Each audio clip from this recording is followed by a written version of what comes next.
Good morning. Today we have a all-round scenario discussion on T-tube management. Dr. Sarfraz Beg was supposed to join, but he has got stuck in an emergency operation, so he will not be joining. I'll continue this session. And Dr. Omkarnath will present.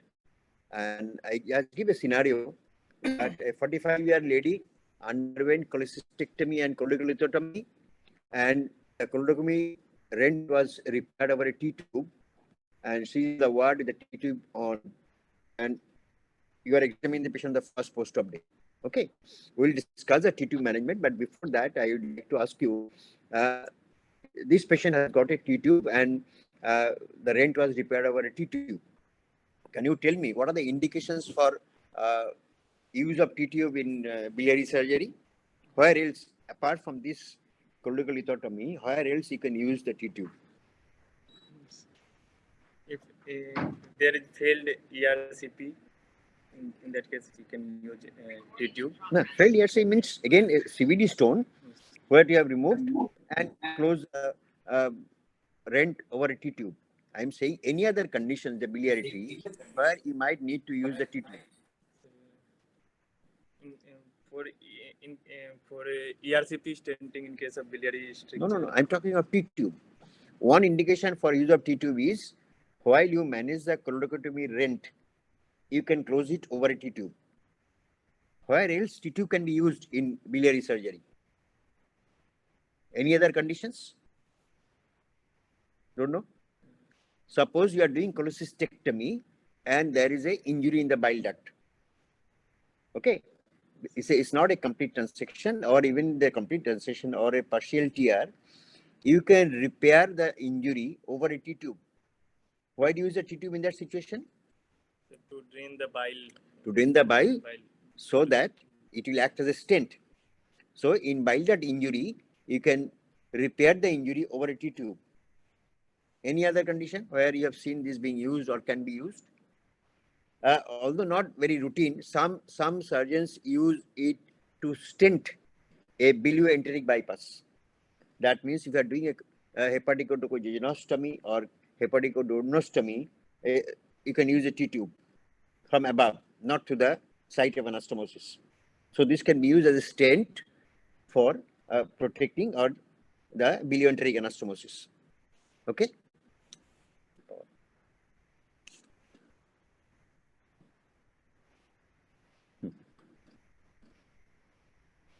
So while you are trying to use a T-tube, you need to refashion the T-tube. How you refashion T-tube on table? You see, the T-tube comes, it's like a T with a complete tube on one limb of T, another long limb. So how do you fashion the T-tube to be used during biliary surgery? T-tube should be used, horizontal limb should be cut in such a way that one horizontal limb should be short and other should be long. Which one should be long? Long tube should be along the lower side of the CVD. Yes. And short limb should be. How long it should be? Approximately 3 to 4 centimeters. Okay, fine. And short limb should be along the side, along the hepatic duct. Yes. Side of hepatic duct. So you cut it to this desired extent, and what you do else? Then we will do de-roofing. Yes. Of the T-tube. So you need to de-roof. That means you cut a segment of T-tube from the roof of this horizontal limb. Why do you de-roof? The idea of de-roofing is, one is it allows better drainage of bile. If you have one hole above, one hole below, the whole thing has to go through this. Okay, so it causes better drainage, number one. And while removing the T-tube, as you de-roof it, it folds well. It folds well so that the cholecystectomy rent will not be extended. Okay, so you have refashioned the T-tube by de-roofing it. You have cut the lower limb of the T-tube to about 3 to 4 centimeter and above about 2 to 3 centimeter. Okay, and now you have introduced it. And then now you need to close the rent. How do you close the rent? By interrupted sutures. With what material? Sir, sir, by catgut or bicryl? Catgut. Bicryl 30. Yes, you can use polyglactin or you can use PDS. 30 switcher, interrupted switchers. Now there is a question. You have put the T-tube and there is a rent in the bile duct. As you start closing, you close from below or close from above. That means the T-tube will be coming out to the lower end of the rent or upper end of the rent. What is the concept? From upper. T-tube will come from the upper end of the rent. That means you start closing from below. No, that is not the standard technique. Because there is something in kept in mind, because you need to remove it afterwards. Okay. The standard technique is close the rent from above so that the T-tube is taking an exit at the lower end of the rent. Okay. Why? Because when you remove the T-tube, there will be a rent at its point of exit. And sometimes this area may undergo stenosis. So if you now take this T-tube out through the upper end of the rent, this stricture will be higher up, near the confluence. If you take it out to the lower end of the rent, it will be better that even if there is a stricture, it will be quite low down. Okay, if you go by Bismuth classification, it will be rather a E1 or E2. But if it's close to the confluence, it might be E4, which is difficult to manage. So we keep in mind that as you put the T-tube and bring it out, start closing the rent from above so that T-tube take a exit through the lower end of the rent. Suppose you have done a colorectal lithotomy, how do you confirm on table that you have done a complete clearance of bile duct? No stone is laid behind. What is the technique? On table cholangiogram. On table cholangiogram is one. Second, On table colodoscope. So palpation is not very reliable, but we can do a palpation. When you are palpating the bile duct, you can palpate the stone, but small soft stones cannot be palpated. So palpatory method to confirm CBD clearance is not acceptable. You can palpate, and subsequent to that, either you have to have a post-explanatory cholangiogram to confirm that CBD is cleared, or you introduce a colonoscope. What other scope may be introduced? Because a colonoscope is a very fragile instrument. It is flexible and it breaks easily. So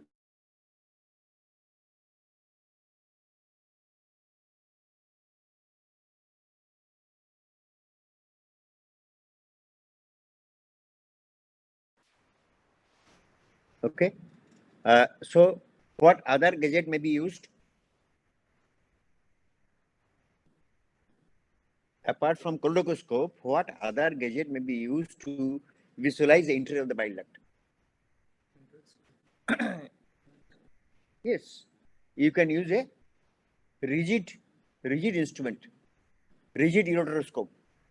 Okay, you can pass directly from the outer side through the rent, and you can inspect this biliarity. Or sometimes you can use a flexible bronchoscope. Okay, bronchoscope is also a fine tubing.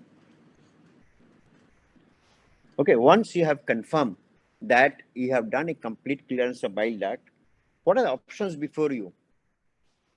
What are the options? How can you deal with this rent? The rent could be closed over T-tube.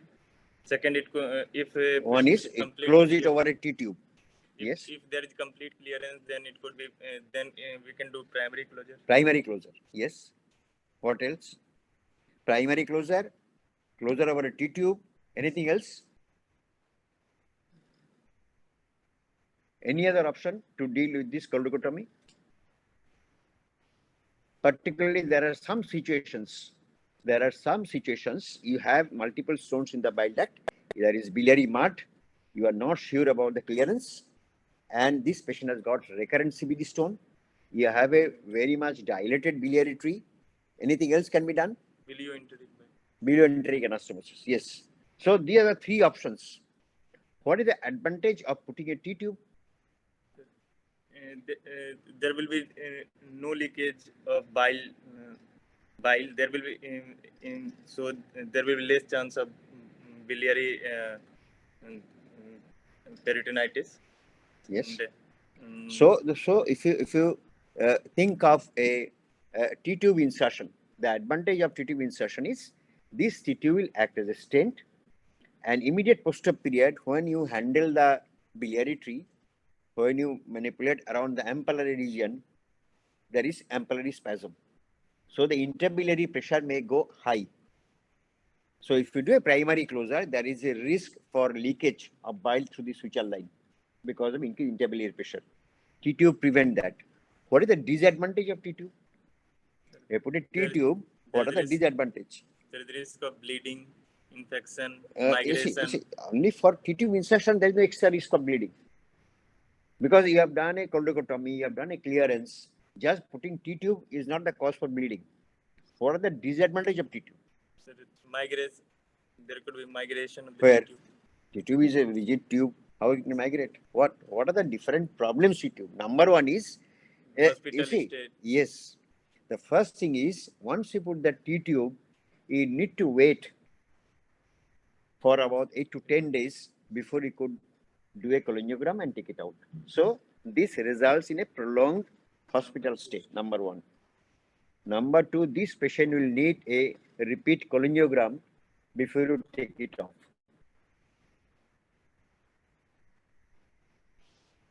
Once you put the T-tube and you say this patient is the first post-op day following T-tube insertion, what are the things you look for in the first post-op day in a patient like this? I'm talking, keep specifically confined to the T-tube management. You have come to the ward, and what in T-tube will look for to say yes, all is well? I will look for T-tube drains. What do you expect? What do you expect in first post-op day? Approx 300 to 500 ml. Yes, on first post-op day and first few days, 3 to 4 days, it can about 300 500 ml, and on rare extremity, it may be even up to 1 liter. So initially, because of the sphincter spasm, the drainage of bile to the T-tube will be more. So you are happy that patient is having this amount of. What else you look for? Sir, because you put the T-tube, there might be some leakage. How do you diagnose leakage on the first post-op looking at the patient? Suppose there is some amount is coming to the T-tube and there is leakage of bile around the T-tube. There will be, sir, increased pain. Yeah.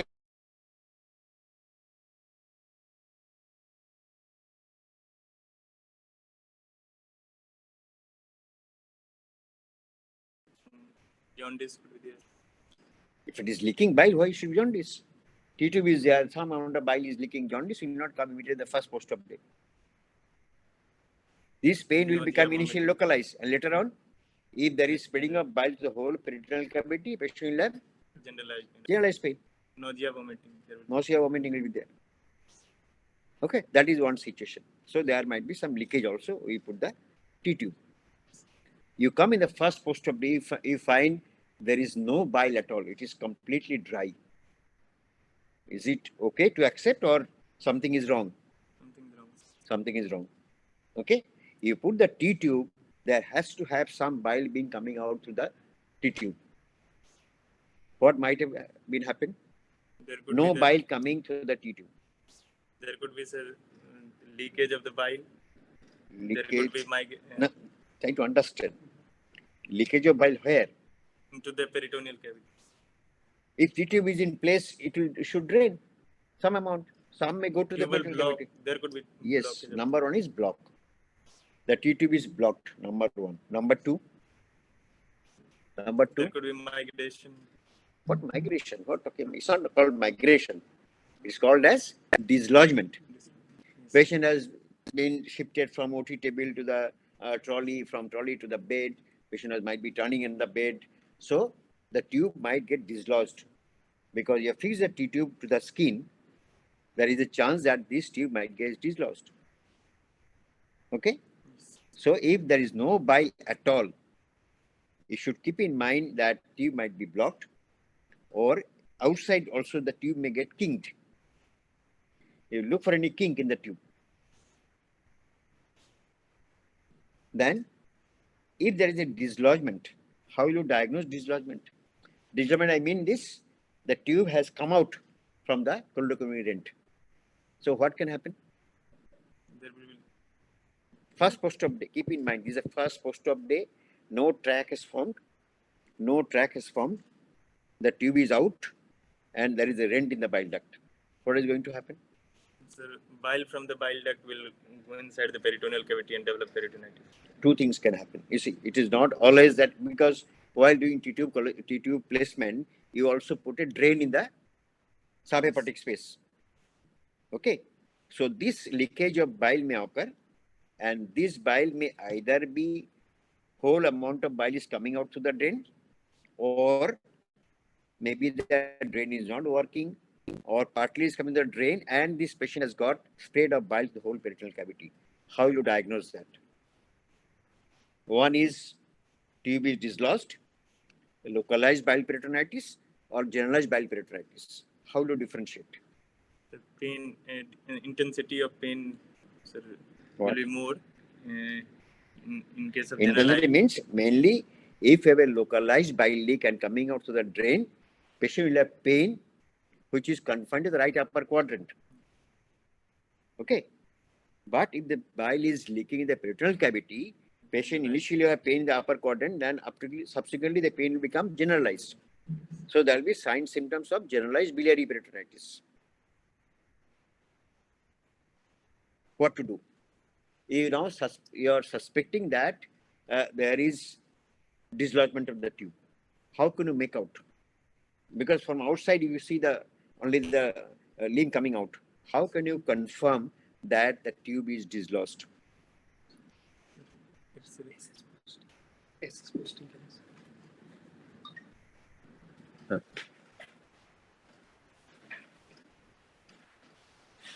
X-ray.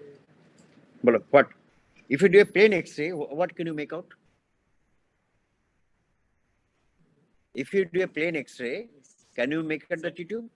Yes, T-tube will be. How? How will you make out the T-tube alignment by doing just a plain X-ray? Is there any radiopaque line in the T-tube? Yes. Yes. Yes, a white line. Yes. Radiopaque line. So there is a white radiopaque line in the T-tube. So if the tube is dislodged, this radiopaque line will be outside in different place in the abdominal cavity. It may lie close to the parietes. Okay, but you cannot confirm that the tube is dislodged by simply doing a plain X-ray. What you need to do? What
So patient has signs symptoms of biliary peritonitis. What to do? Go for the laboratory. Yes, either laparotomy or laparoscopy. So in that case, if the patient has got generalized biliary peritonitis, you need to do a good peritoneal lavage. Is being the first post-op day, you can reattempt to put a T-tube again. You can reattempt to put a T-tube and close it again. So if it is a generalized biliary peritonitis, patient will need peritoneal lavage and replacement of the T-tube. If it is a controlled fistula, all bile draining to the drain, you can wait and watch. Okay. So this T-tube in the ward, how do you connect the end of the T-tube? Connect the end of the T-tube through to the Through a, urobag. yes, through a urobag. That means a closed system of drainage. Because previously people used to keep into the saline bottle open. Why that is not desirable?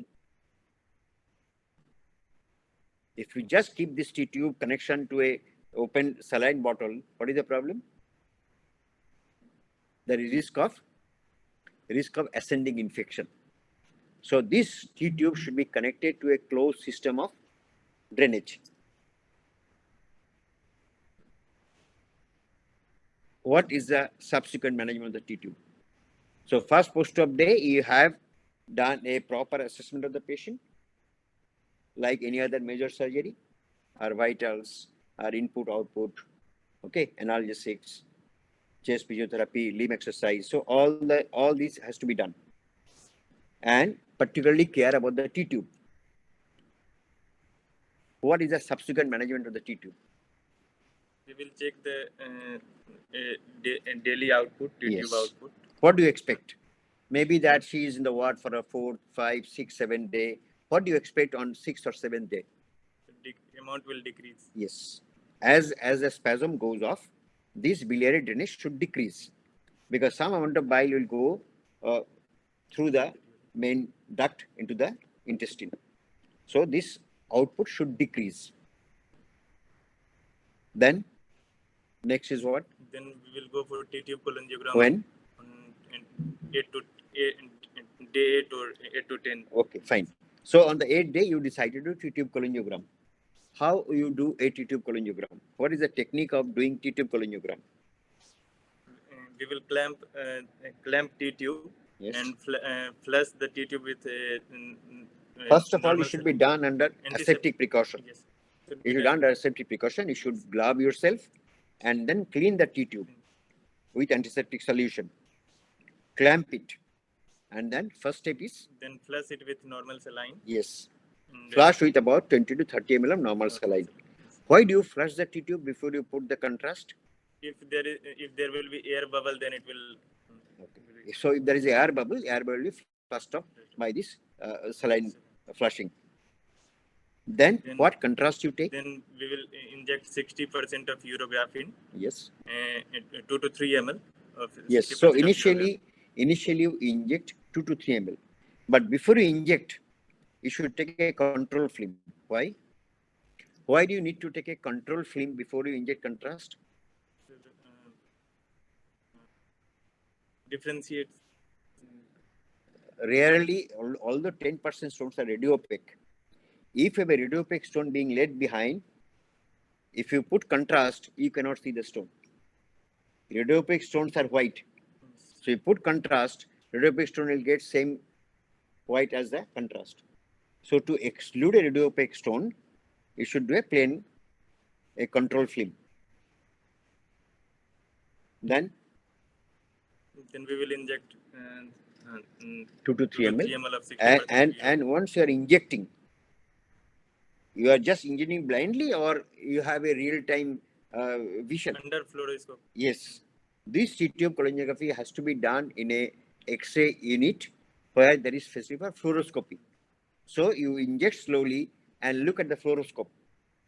The fluoroscope will show that the contrast is going to the bile duct and this contrast will be going below to the duodenum.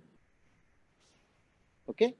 At the same time, the technician will take a short, and what you see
yeah, you have a suspicion of a retained stone in the bile duct. Then we will go for What to do?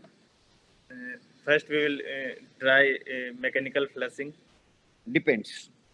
Suppose the size- stone you laid behind, you have to assess the dimension, size of the stone. Okay, you have to assess the dimension of the stone. If the stone is more than 1 centimeter, this is not the stone which should be cleared up by mechanical flushing. If the stone is smaller size, less than 7 millimeter or 5 millimeter, these are the stones which can be flushed up by mechanical flushing. How you do mechanical flushing? Suppose now you find this is a small stone, maybe 5 or 6 millimeter, and this can be a option of mechanical flushing. How will you do mechanical flushing? We'll inject 250 ml of normal saline with 25,000 international unit of heparin for 3 to 5 days. How? Where do you Through inject? the T-tube. Yes, and try to relax the sphincter. You inject hyoscine bromide intravenously. You inject hyoscine bromide intravenously so that the sphincter get relaxed, and run 250 ml of normal saline with 25,000 heparin through the T-tube. Okay, so this will be cleared off through the ampulla. So you flush for about 3 days, and then what do you do? How do you confirm that stone is being cleared off? So do a repeat T-tube cholangiogram and confirm whether this stone has been removed or not. The stone has not been cleared off with mechanical flushing. What is the next option? What might be big size. Then we can try ERCP and so the earlier option of barring technique is not being favored nowadays. The earlier option was barring technique.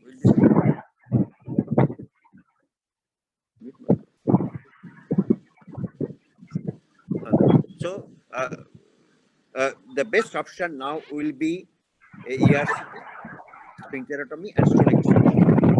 Okay. So if you have a T-tube, you have to remove the T-tube ERCP, and then after doing ERCP, you can stent the patient because you already have a rent in the bile. So after stone extraction, you can put a ERCP stone so that there is no biliary leak to that. So that is the next option. Suppose ERCP has also failed.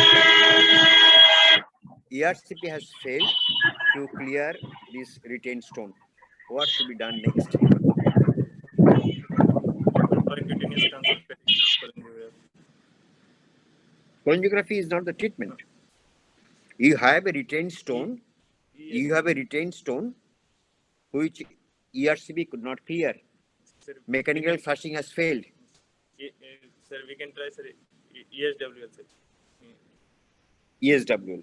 Subwave Yes, that is the only indication of ESWL in biliary stone. You have done a cholecystectomy, you have done cholecystectomy, and you have left behind one stone. So ESWL is applicable in this particular situation where a single stone is left behind. Suppose you have done ESWL, would you need any adjunctive procedure with this? Because what ESWL does, it breaks the stone.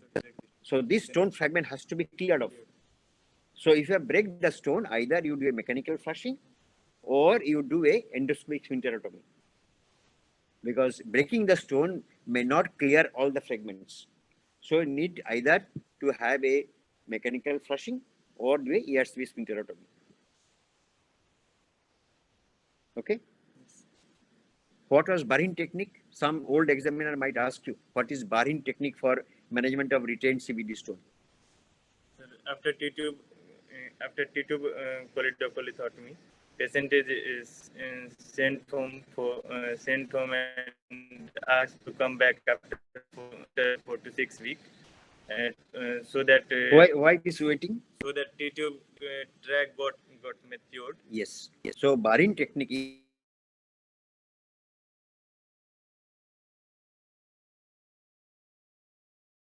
if there is no distal obstruction, you discharge the patient home with the T-tube on and ask the patient to come back after 6 weeks. By this time, the T-tube track get matured. What you do now? After that, we can extract the stone by Dormia basket. So now again you do a T-tube cholangiogram. Confirm the stone is retained there and take the T-tube out. Now you have a matured tract from skin up to the bile duct. So now either you can use a Dormia basket catheter under fluoroscopic control, and lodge the stone in the basket and remove it. Or alternatively, through the same track, you can pass a cholecystoscope. So this cholecystoscope can be used to extract stone. This is not being favored nowadays, but some old examiner might ask you about the Barin technique. Okay. So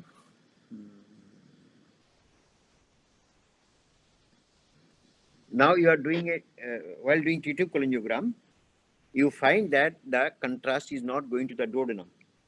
You have a situation that you put 2 to 3 ml of contrast and you are finding that the contrast is not going to the duodenum, but there is no filling defect. You can see what to do next. Contrast is not going to the duodenum. There could be the development of biliary stricture. Biliary stricture where? You can see up to the distal part of the bile duct. What can happen? Either it can be a spasm. This picture, you are getting almost the whole of biliary tree, but the contrast is not going to the duodenum. It can be either because of a spasm in the ampulla or there is an ampullary stenosis. What do you do next? Sir, we will give hyoscine bromide. Yes. So inject hyoscine bromide. You inject hyoscine bromide intravenously and push 2 to 3 ml of contrast again and make the patient head and up. Okay, if you do this X-ray in supine position, the contrast may not go by gravity. So if you find a situation that the contrast has not gone to the duodenum, but bile duct is seen till the terminal end, you now to inject hyoscine bromide intravenously, re-inject 2 to 3 ml of contrast and make the patient head and up. Now you confirm whether the contrast is going to the duodenum or not. Okay. While injecting in supine position, you cannot see the upper biliary tree. Hepatic ducts are not seen. What to do next? Head in down. Yes. So you can inject further 2 ml and make the head and down.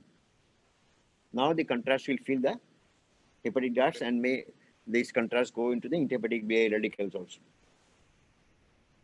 Okay. Anything in the chat box? Any question from anyone? Okay.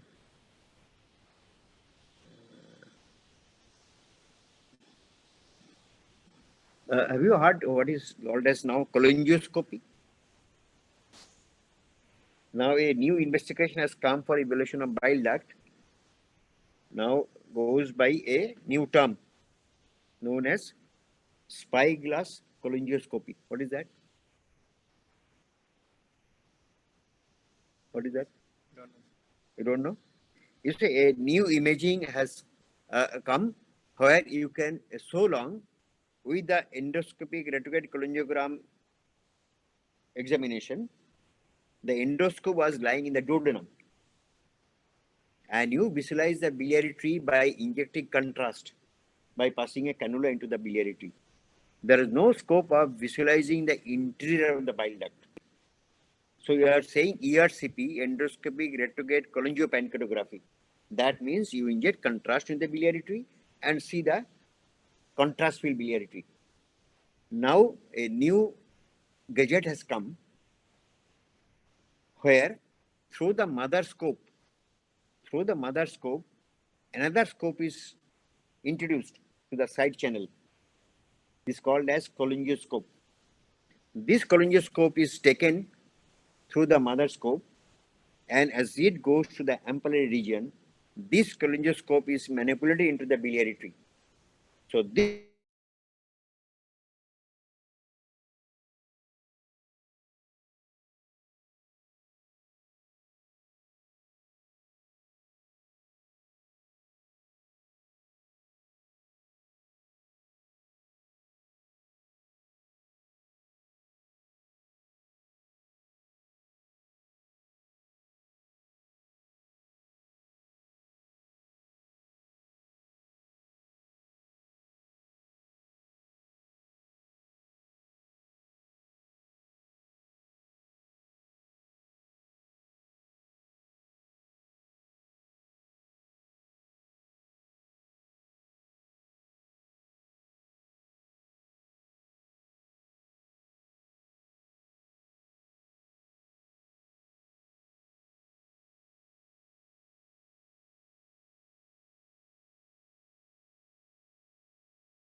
to ask you is, if you have inserted the T-tube following cholecystectomy, you usually take the T-tube out on 8th or 10th day.